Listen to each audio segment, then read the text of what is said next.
visa mūsų tikrovė tai yra energija, kuri juda skirtingais dažniais. Viskas absoliučiai aplink mus vibruoja. Šitas mikrofonas vibruoja, mano kūnas vibruoja, telefonas vibruoja. Nes jeigu mes išardytumėm jį, išskaidytumėm, išdidintumėm iki atomų, tai pamatytumėm, kad ten vyksta nuolatinis judėjimas. Reiškia, visur visada viskas juda, nieko nėra statinio. Reiškia, viskas yra nuolatinėme judėjime.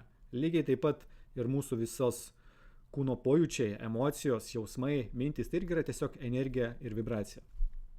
Tai mūsų pagrindinė užduotis šitam gyvenime – išmokti manipuliuoti šią energiją, ją transformuoti. Ir vienas iš pratimų, kurio noriu šiandien pasidalinti, tai yra pratimas, kurio pagalba jūs galite transformuoti pyktį, pykčio energiją. Nes energija, pyktis irgi yra energija, tai tam tikro dažnio energija.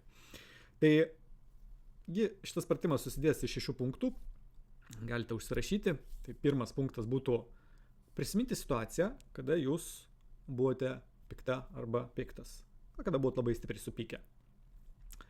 Antras punktas. Jums reikia leisti savo tą jausmą pajausti vėl. Tiesiog leisti savo jausti tą pyktį, kuris buvo toje situacijoje. Leiskite savo jį pajausti. Trečias punktas. Pasižiūrėkite, kur jūs šitą pyktį jaučiate kūne. Nes jisai turi savo vietą. Jisai visą laiką turi, bet koks jausmas jisai turi kūne vietą. Tai tiesiog pastebėkite, kur jūs šitą pyktį jaučiate. Kada jau surasite kūne vietą, kur yra pyktis, 4 punktas, pasižiūrėkite, kokios tas pyktis formos, kokios spalvos, kokio dydžio. Tiesiog pastebėkite tai. 5 punktas. Nuimkite nuo pykčio emocijos žodį pyktis. Palikite tik tais emociją.